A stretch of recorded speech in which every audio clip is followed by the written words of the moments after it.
Good morning students.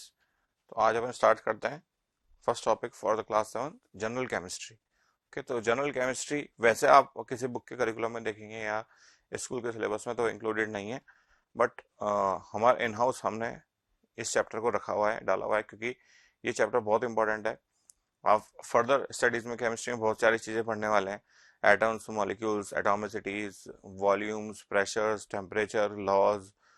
तो हर चीज के अंदर जो बेसिक नॉलेज चाहिए वो कई बार मिसिंग होती है, तो बच्चों को दिक्कत आती है आगे चल के। तो एक अर्ली स्टेज पे ही हमने एक चैप्टर डाला हुआ है जनरल केमिस्ट्री। इसके अंदर बहुत सारे बेसिक जो है आपकी केमिस्ट्री में कि एटम मॉलिक्यूल क्या होता है, इलेक्ट्रॉनिक कॉन्फ़िगरेशन क्या होता है, वैलेंसी, वैलेंस इलेक्ट्रॉन, आयंस, उन सब के बारे में थोड़ा थोड़ा इंफॉर्मेशन सबके बारे में कवर्ड की हुई है।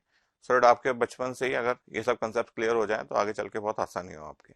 ओके, तो कुछ जनरल हम स्टार्ट करते हैं।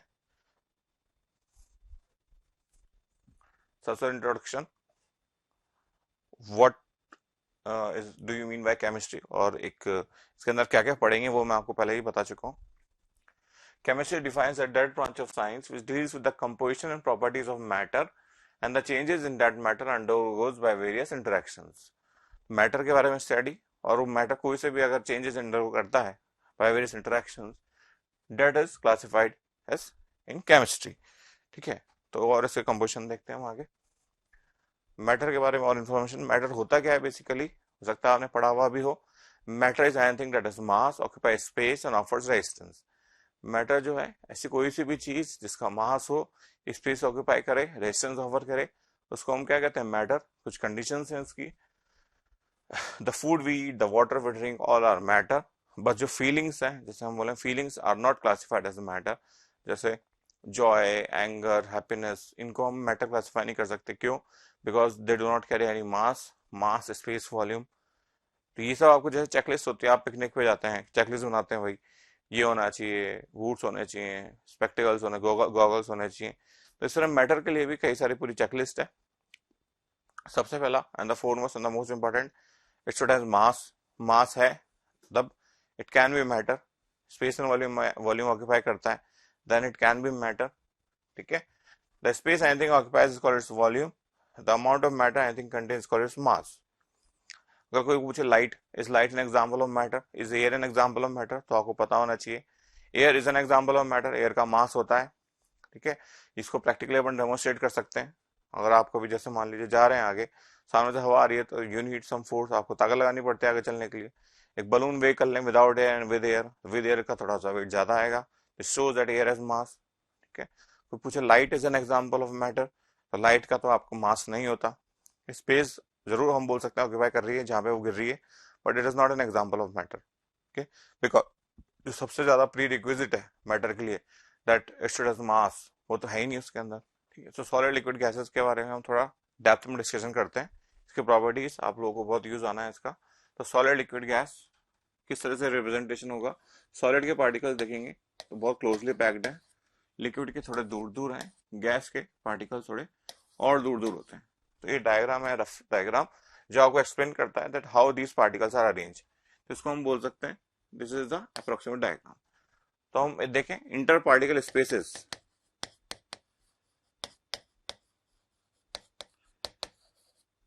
इंटर पार्टिकल स्पेसेस कितने हैं सॉलिड्स के अंदर, बहुत ही मिनिमम होते हैं, बहुत कम particles are tightly packed. Gases के अंदर थोड़े से ज्यादा होते हैं, तो हम बोल सकते हैं मॉडरेट। गैसेस लिक्विड्स के अंदर, गैसेस के अंदर पार्टिकल्स बहुत दूर दूर होते हैं, तो हम बोलते हैं the distance is maximum in case of gases. Inter particle force की बात करें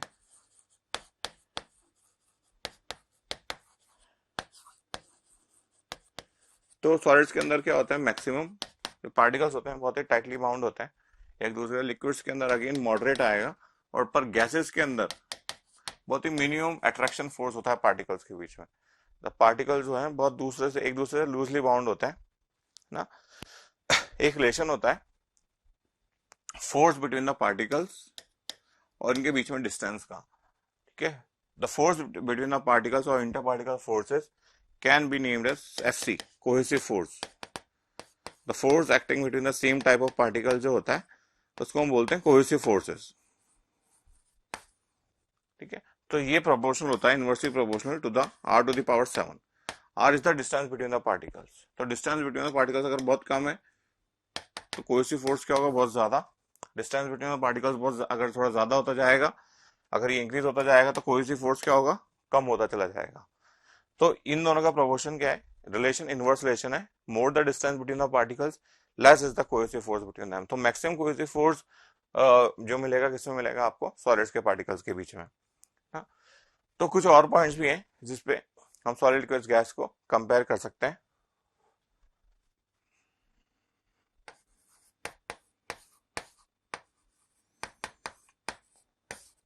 डिफ्यूजन की बात करें तो डिफ्यूजन सबसे ज्यादा फास्ट डिफ्यूजन गैसेस के अंदर मिलता है then liquids and the minimum diffusion is found in solids. Diffusion होता क्या है basically, diffusion is the movement of particles from one place to another. For example जैसे आप कमरे में एक कोने के अंदर अगरबत्ती या परफ्यूम कुछ भी यूज करते हैं तो उसकी खुशबू पूरे कमरे में फैल जाती है।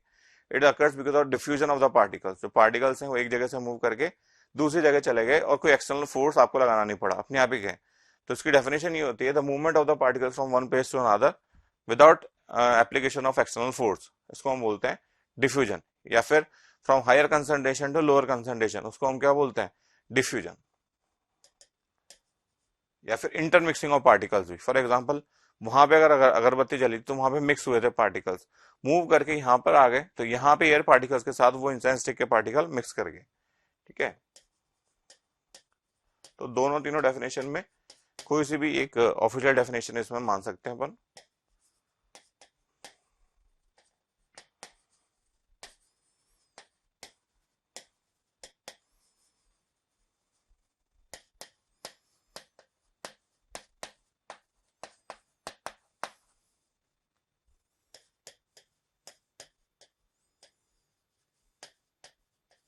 तो लोअर कंसंट्रेशन, कंसंट्रेशन का मतलब है क्या है कि एक पर्टिकुलर वॉल्यूम के अंदर कितना नंबर ऑफ पार्टिकल्स, उसको हम क्या बोलते हैं, कंसंट्रेशन। ठीक है, तो डिफ्यूजन अलग अलग वैरायटी का हो सकता है, solid solid, liquid liquid, liquid in gas, gas and liquid. For example perfume particles अगर डिफ्यूज हुए इस एयर के अंदर तो that diffusion will be known as liquid in gas diffusion. ठीक है, अगर इंसेंसिक पार्टिकल डिफ्यूज हो रहे हैं that diffusion can be solid in gas diffusion. अगर आपका हाइड्रोजन गैस है वो फैल रही पूरी कमरे में, फॉर एग्जाम्पल इस रूम के अंदर वहां पे छेद हो गया एक, वहां से हाइड्रोजन गैस वहां डाली गई तो फटाफट पूरे रूम में फैल जाएगी। तो that diffusion is a type of hydrogen in air, gas in gas diffusion. तो डिफ्यूजन की बहुत सारी वैरायटी हो सकती है, solid in liquid, liquid in gas, gas in gas,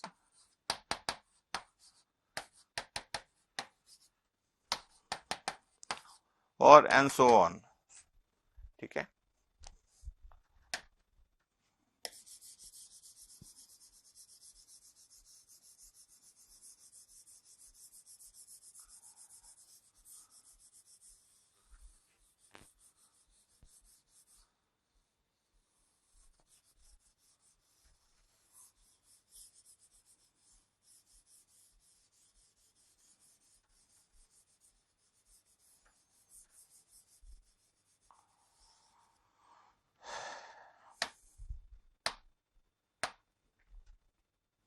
next point जिसपे हम कंपेयर कर सकते हैं तो काइनेटिक एनर्जी। ठीक है, कि कितनी काइनेटिक एनर्जी से पार्टिकल्स मूव करते हैं। सॉलिड्स के अंदर तो क्या अपनी जगह पे वाइब्रेट कर सकते हैं because the particles are compactly packed. तो काइनेटिक एनर्जी क्या होता है, जनरली ट्रांसलेटरी मोशन से रिलेटेड होती है कि एक जगह से दूसरी जगह पे कितना फास्ट वो पार्टिकल डिफ्यूज हो पा रहा है, मूव कर पा रहा है। तो सॉलिड्स के अंदर काइनेटिक एनर्जी होता है पार्टिकल्स क्या होती है, मिनिमम। लिक्विड्स के अंदर होती है थोड़ी मॉडरेट, थोड़ी उससे ज्यादा। और गैसेस के अंदर काइनेटिक एनर्जी होती है मैक्सिमम। ठीक है, तो डेंसिटी अगला पॉइंट हम देखेंगे, डेंसिटी। डेंसिटी की डेफिनेशन आपको पता है क्या, कहीं आपने पढ़ी हुई है। डेंसिटी होता क्या है, is the mass per unit volume is termed as density. तो मास पर यूनिट वॉल्यूम को अगर अपन देखें, इंटरप्रेट करें कि होता क्या है, सॉलिड्स के अंदर क्या है, खूब सारे पार्टिकल्स एकदम छोटी सी स्पेस के अंदर पैक्ड है।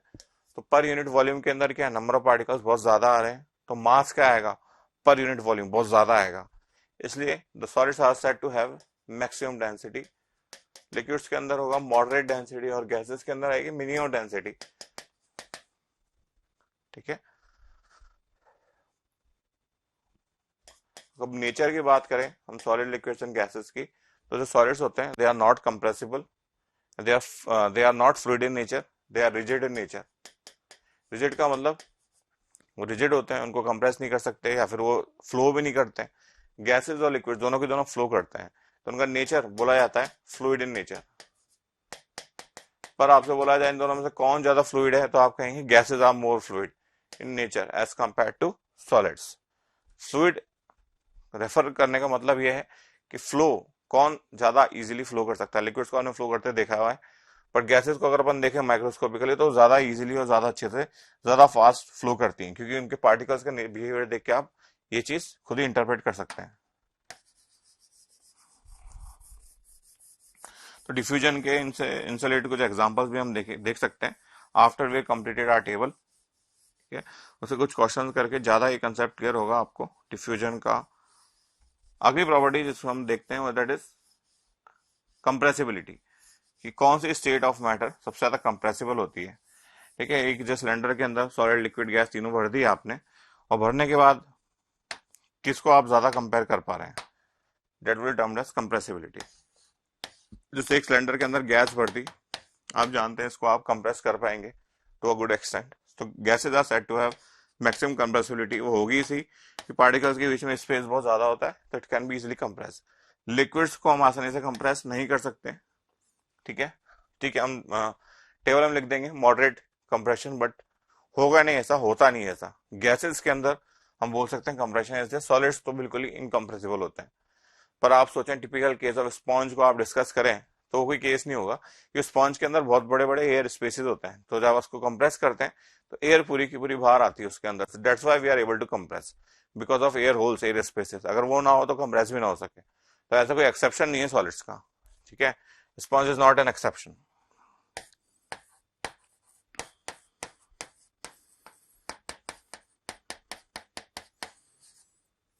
सॉलिड्स की होती है कंप्रेसिव मिनिमम, लिक्विड्स की मॉडरेट बोला जाता है। अगर प्रैक्टिकली देखा जाए तो लिक्विड्स भी कंप्रेसिबल नहीं होते, and the gases have maximum compressibility.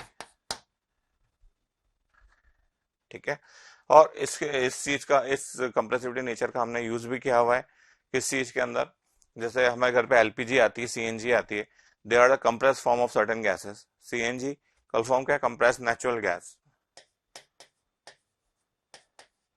तो natural gas which is primarily consisting of methane, है ना।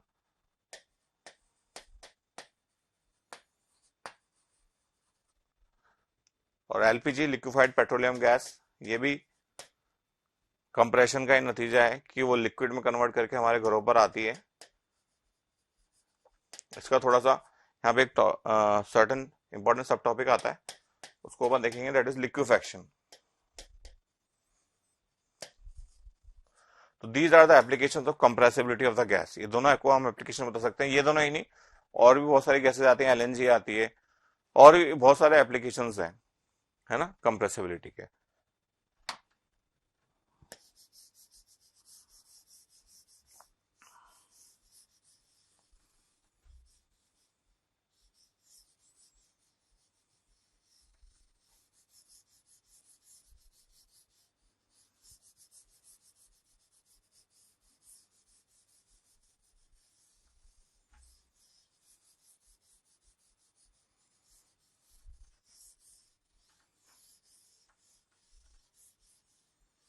तो यहाँ पे मैं आपको एक लिक्विफैक्शन के बारे में थोड़ा सा बताना चाहूंगा।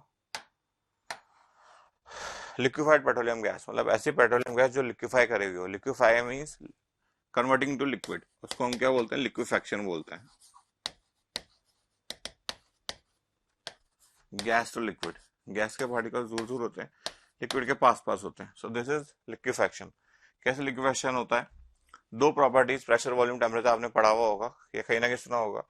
तो गैस के पार्टिकल्स को आपको पास पास लाना है, उसके लिए क्या करना पड़ेगा आपको, you have to increase the pressure, है ना, पार्टिकल्स पास पास आना, कंप्रेशन। और लिक्विड्स के अंदर क्या होता है, पार्टिकल्स तो थोड़े पास है, इसलिए आपने कंप्रेस किया, बट एनर्जी का डिफरेंस भी होता है। लिक्विड के पार्टिकल्स थोड़े कम एनर्जेटिक होते हैं as compare to gas particles, तो आपको एनर्जी कम करने के लिए आप माइक्रोस्कोपिक लेवल पे आप एनर्जी जाके कैसे कम करेंगे, आपको टेम्परेचर कम करना पड़ेगा, है ना। तो टेम्परेचर कम करने की वजह से पार्टिकल्स की एनर्जी बहुत डाउन हो जाएगी। ठीक है, तो उसको हम बोलेंगे यहाँ पे, for liquefaction you have to increase the pressure for and you to decrease the temperature. Increase pressure क्यों, पार्टिकल्स को पास पास लाने के लिए, डिक्रीज द टेम्परेचर क्यों, because to decrease the energy of the particle, so this is liquefaction.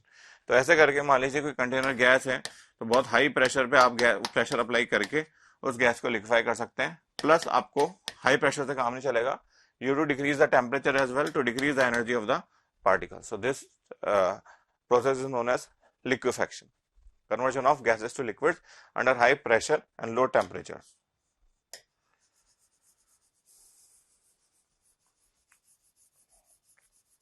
कुछ और प्रॉपर्टीज भी हैं जिसके बेस पे हम कंपेयर कर सकते हैं।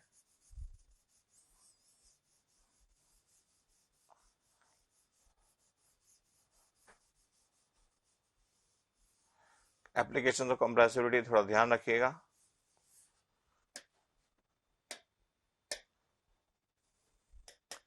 जैसे फ्री सरफेस, फ्री सरफेस क्या है, जैसे जितनी सरफेसेस से वो एंटिटी जो है सॉलिड लिक्विड गैस एयर के कांटेक्ट में आ रही है, फॉर एग्जांपल सॉलिड है, उसकी जितनी एजेस होंगी, उसकी सॉरी जितनी फेसेस होंगी, उतनी फेसेस से वो एयर के कांटेक्ट में आ रहा होगा, सो that is the free surface. Cube की 6 फ्री सरफेस हो जाएगी, इस तरह से आप डिराइव कर सकते हैं। तो नंबर ऑफ सॉलिड्स के अंदर आप बोल सकते हैं फ्री सरफेस क्या होगा, नंबर ऑफ फेसेस।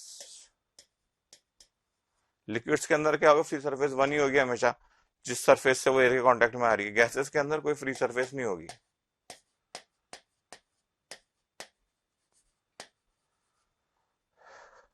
गैसेस के अंदर कोई फ्री सरफेस नहीं होगी, ठीक है।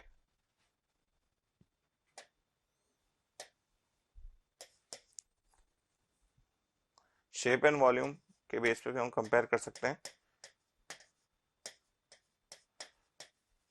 जो सॉलिड्स होते हैं उनका जो शेप होता है वो इंटैक्ट होता है, ऐसा कैसा रहता है, definite shape and definite volume.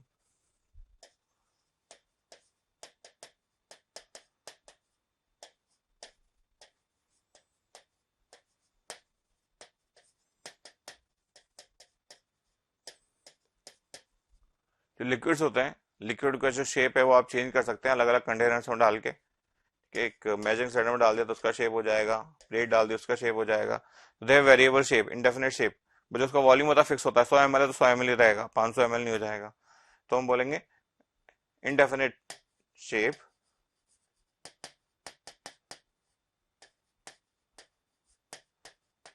And definite volume,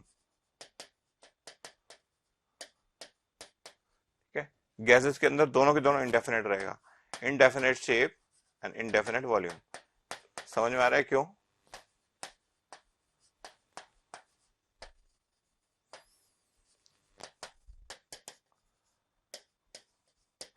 क्योंकि इतने सी कंटेनर, मान लीजिए कोई गैस ले रखा है, मैंने उसको ओपन कर दिया इस रूम के अंदर, तो उसका वॉल्यूम इस रूम के बराबर हो जाएगा। इस रूम को ओपन कर दिया तो उस गैस का वॉल्यूम क्या हो जाएगा, इनफाइनाइट। तो उसके इनफाइनाइट वॉल्यूम, उसका आपका इनडेफिनेट वॉल्यूम भी है, इनडेफिनेट शेप भी है। जिस कंटेनर में डाल दो उसका शेप ले लेगा, तो इनडेफिनेट शेप, इनडेफिनेट वॉल्यूम, ठीक है। तो कंपेरिजन यहाँ पे ऑलमोस्ट ओवर हो जाते हैं। एक दो बार जैसे डिफ्यूजन के बारे में और एग्जांपल्स नहीं देखे थे, डिफ्यूजन के कुछ और एग्जांपल्स अपन देखते हैं।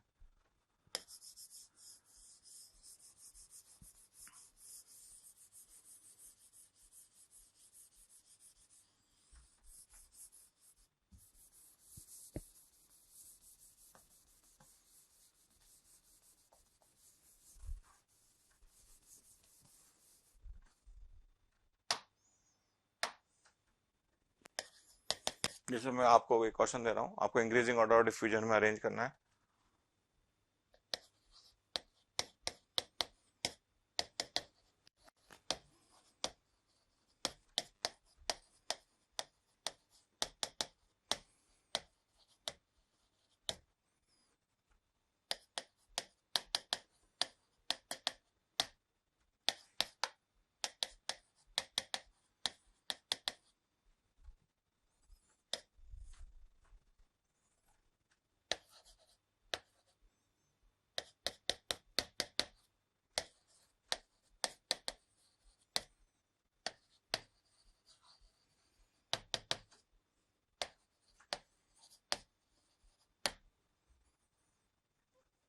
ठीक है, तो ये कुछ एग्जांपल्स है, इनको increasing order of rate of diffusion के अंदर आपको अरेंज करना है। Arrange the following in the increasing order of rate of diffusion. सबसे धीरे डिफ्यूजन है सबसे fast. arrange the following in the increasing order of rate of diffusion.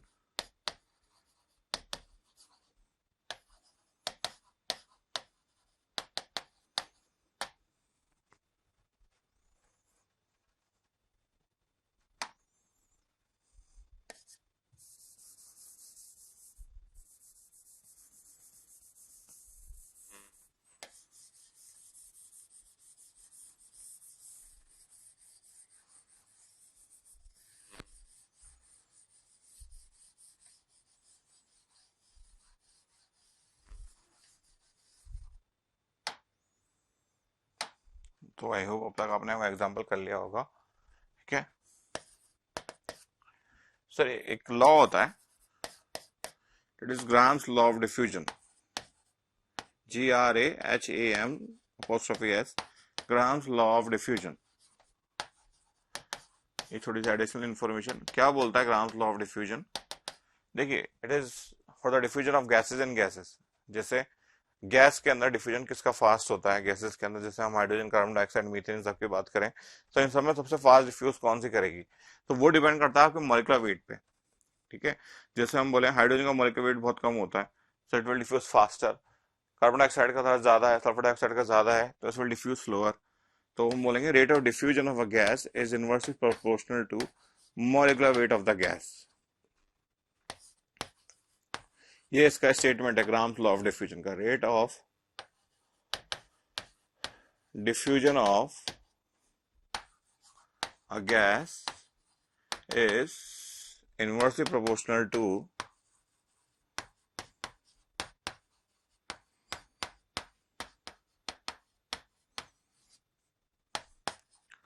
molecular weight of the gas.